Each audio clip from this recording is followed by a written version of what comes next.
Hi, Greg Parsley, Superintendent for the Vincennes Community School Corporation. Today is Monday, July 27th. We continue to build towards opening day for Thursday, August 6th with our students. We've already crossed some huge hurdles. That includes commencement exercise for the class of 2020. Congratulate again our seniors and thank Mr. Combs for the outstanding job that he and his staff did in preparing for that exercise. Also last Tuesday, we were able to hold the Franklin open house. Large numbers were there for that. Elated that we could share that building with the community.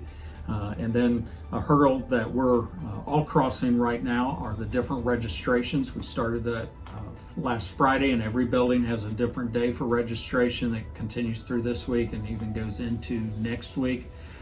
We've posted all those different registration dates and times, and you can just simply check the website or social media.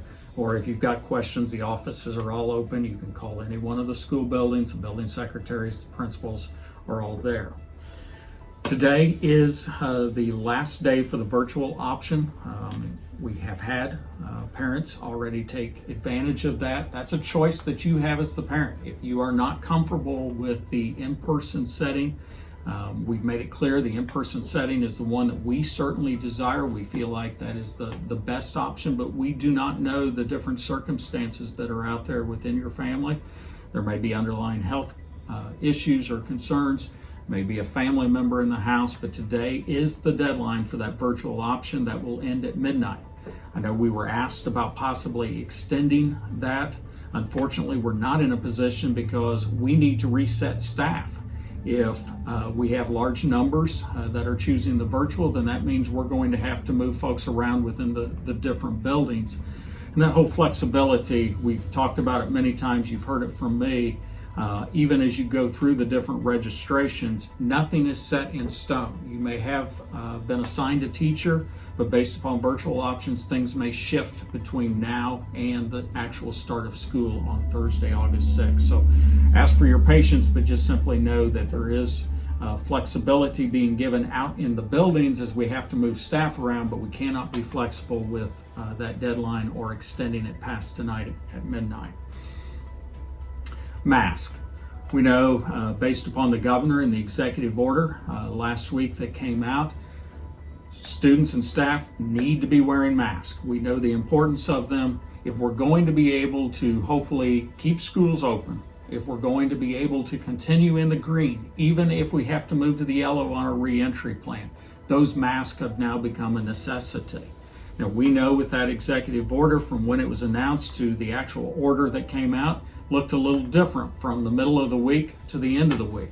Our policy is we need folks to wear the mask. That's grades 3 on up through grades 12. Already mentioned as well for the staff, we realize there are exceptions. And within those exceptions, we'll certainly work through those. We're not going to be the mask police or those types of things.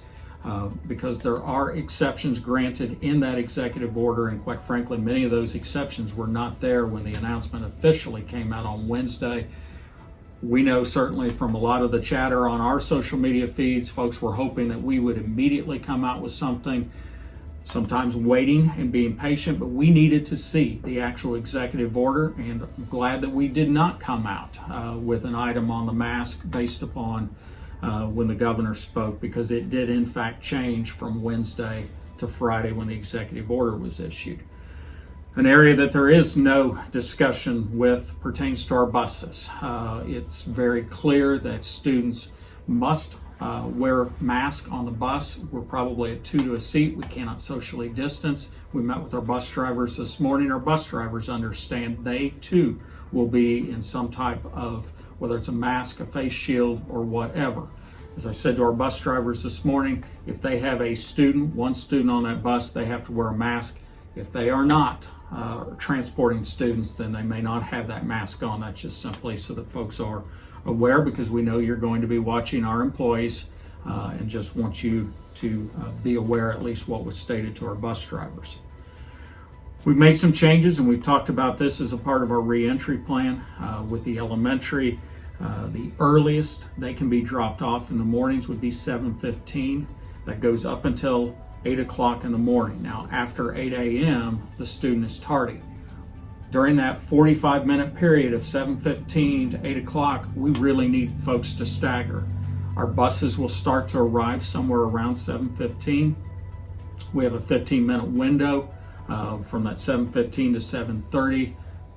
Students in the elementaries will have assigned areas that they will be going to, but by 7:30 they will be in their classrooms with their teachers. But again, they have until 8 a.m. and parents, we would just ask, and we know the first couple of days will certainly be that trial and error, and there's going to be some things that are going to work and some things not, but try to stagger. Again, you've got that 45-minute period.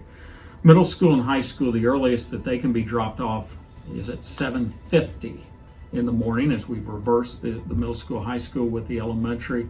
They have up until 8:30 to be in their first period classrooms.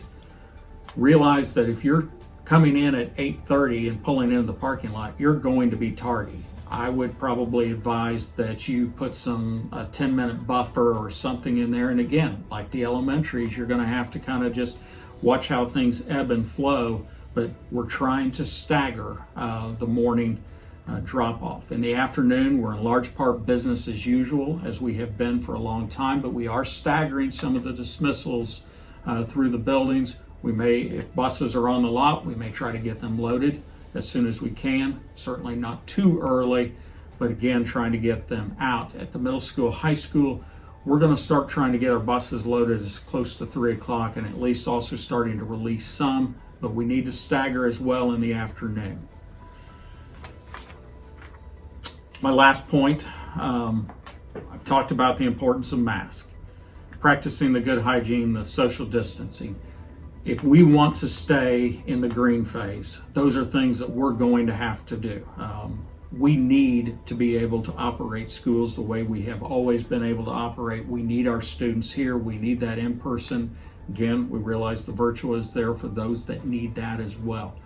But if we're going to make it and be able to do the things that parents, you want us to be able to do, that our staff wants us to be able to do, and that our teachers need us to be able to do, we need to practice those things of the mask, the good hygiene, and the social distancing. And I'm convinced if we can do those things and we can do them well, we will get through this school year and we will be able to operate as at least as close to normal as we can in the defined sense of what is a new normal for the time being.